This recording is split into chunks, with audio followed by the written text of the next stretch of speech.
Qu'est-ce que la matière? Durera-t-elle toujours? La matière sera-t-elle donc détruite ou non? Le maître répondit: tout ce qui est né, tout ce qui est créé, tous les éléments de la nature sont imbriqués et unis entre eux. Toute nature, toute créature, toute création sont liées les unes aux autres. Tout ce qui est composé sera décomposé. Tout reviendra à ses racines. La matière retournera aux origines de la matière. C'est dans leurs propres racines que les créatures et les créations retourneront se dissoudre, car ce n'est que dans les racines de sa nature que se dissout la nature de la matière. Que celui qui a des oreilles pour entendre, entende. Pierre lui dit: puisque tu te fais l'interprète des éléments et des événements du monde, dis-nous, qu'est-ce que le péché du monde? Puisque tu nous as expliqué toutes choses, dis-nous encore ceci, qu'est-ce que le péché du monde? Le maître dit: il n'y a pas de péché. C'est vous qui faites exister le péché lorsque vous agissez conformément aux habitudes de votre nature adultère. Là est le péché.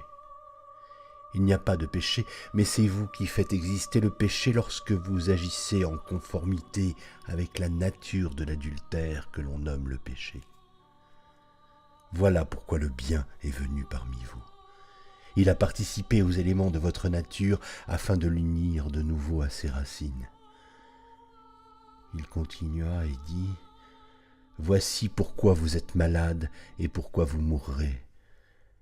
C'est la conséquence de vos actes. Vous faites ce qui vous éloigne. Comprenne qui pourra. L'attachement à la matière engendre une passion contre nature. Le trouble naît. Soyez en harmonie. Si vous êtes déréglé, inspirez-vous des représentations de votre vraie nature. La matière a engendré une passion qui ne possède pas l'image, puisqu'elle est issue d'une union contre nature.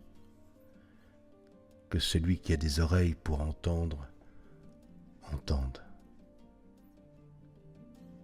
Après avoir dit cela, le bienheureux les salua tous, en disant: paix à vous, que ma paix naisse et s'accomplisse en vous, que ma paix s'engendre en vous. Veillez à ce que personne ne vous égare, en disant le voici, le voilà, car c'est à l'intérieur de vous qu'est le Fils de l'homme. Allez à lui. Ceux qui le cherchent le trouvent. En marche. Annoncez l'évangile du royaume. N'imposez aucune règle hormis celle dont je fus le témoin. N'imposez aucune règle hormis celle que je vous ai fixée. N'ajoutez pas de loi à celle de celui qui a fait les lois, afin de ne pas en devenir les esclaves. Ne donnez pas de loi à la manière du législateur, afin que jamais vous ne soyez dominés par elle. Ayant dit cela, il partit. Les disciples étaient dans la peine, ils versèrent bien des larmes, disant: comment se rendre chez les païens et annoncer l'évangile du royaume du Fils de l'homme? Ils ne l'ont pas épargné. Comment nous épargnerait-il?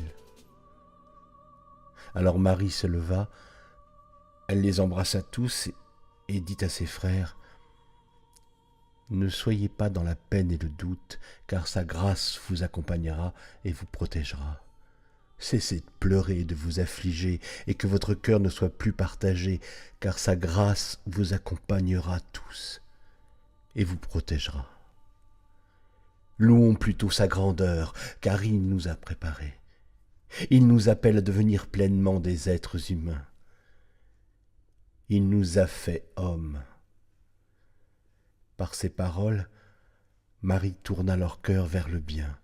Ils s'éclairèrent aux paroles du Maître.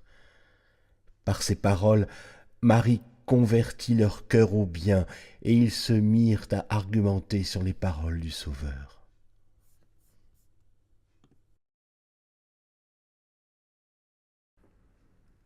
Alors je lui dis, Seigneur, dans l'instant, celui qui contemple ton apparition, est-ce par l'âme qu'il voit ou par l'esprit?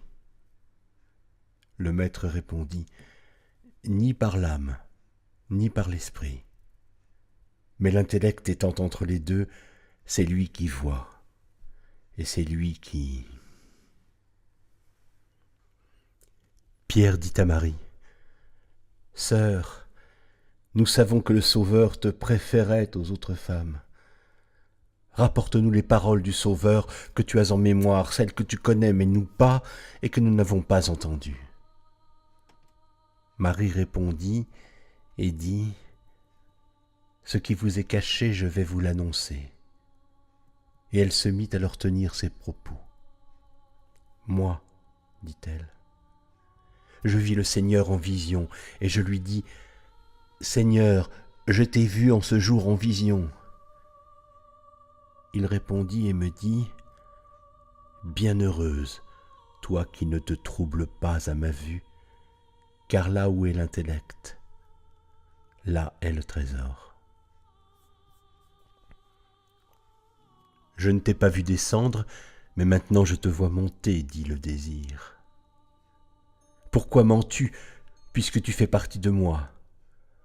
Or comment peux-tu me tromper, puisque tu m'appartiens? L'âme répondit, moi je t'ai vu, toi tu ne m'as pas vu.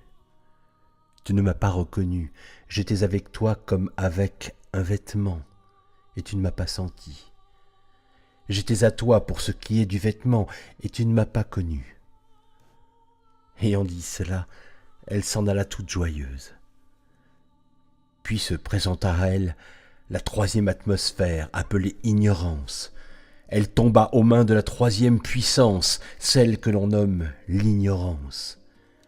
Celle-ci interrogea l'âme, lui demandant « Où vas-tu?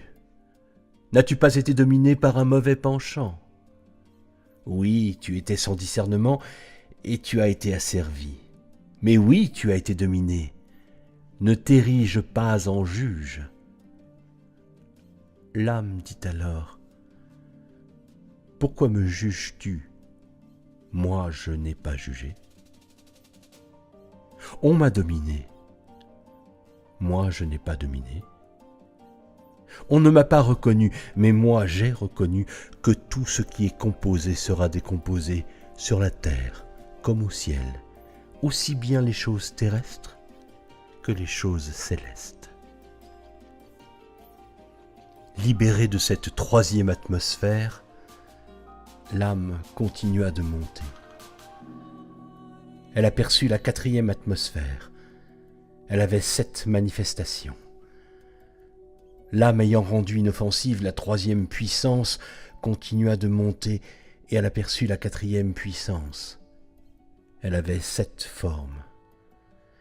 La première manifestation est ténèbres, la seconde désir, la troisième ignorance, la quatrième jalousie mortelle, la cinquième emprise charnelle, la sixième sagesse ivre, la sixième est la folle sagesse charnelle, la septième sagesse rusée, la septième est la Sophia coléreuse. Telles sont les 7 manifestations de la colère qui oppriment l'âme de question, qui presse l'âme de question. D'où viens-tu, homicide? Où vas-tu, vagabonde?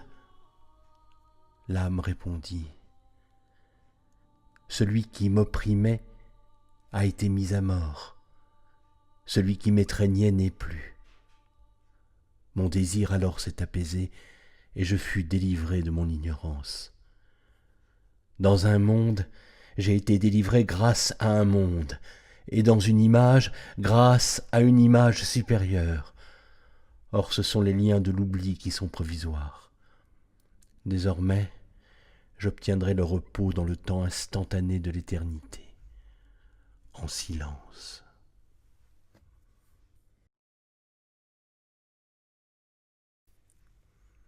Je vais au silence. Après avoir dit cela, Marie se tut. C'est ainsi que le maître s'entretenait avec elle. André prit alors la parole et s'adressa à ses frères. « Dites, que pensez-vous de ce qu'elle vient de raconter ? Pour ma part, je ne crois pas que le maître ait parlé ainsi. Ses pensées diffèrent de celles que nous avons connues. » Pierre ajouta. « Est-il possible que le maître se soit entretenu ainsi avec une femme sur des secrets que nous ignorons ? Devons-nous changer nos habitudes, écouter tous cette femme, si bien que nous devrions, nous, former un cercle et tous l'écouter ? L'a-t-il vraiment choisi et préféré à nous ? » Alors Marie pleura. Elle dit à Pierre, « Mon frère Pierre, qu'as-tu dans la tête ? Crois-tu que c'est toute seule dans mon imagination que j'ai inventé cette vision ? Ou qu'à propos de notre maître, je dise des mensonges ?» Lévi prit la parole. « Pierre, tu as toujours été un emporté. Je te vois maintenant t'acharner contre la femme comme le font nos adversaires. Pourtant, si le maître l'a rendue digne, qui es-tu pour la rejeter ? Assurément, le maître la connaît très bien, il l'a aimée plus que nous. Ayons donc du repentir et devenons l'être humain dans son intégrité. Ayons plutôt honte et revêtons-nous de l'homme parfait. Laissons-le prendre racine en nous et croître comme il l'a demandé. Partons annoncer l'Évangile sans chercher à établir d'autres règles et d'autres lois en dehors de celles dont il fut le témoin. » Dès que Lévi eut prononcé ces mots, ils se mirent en route pour annoncer l'Évangile.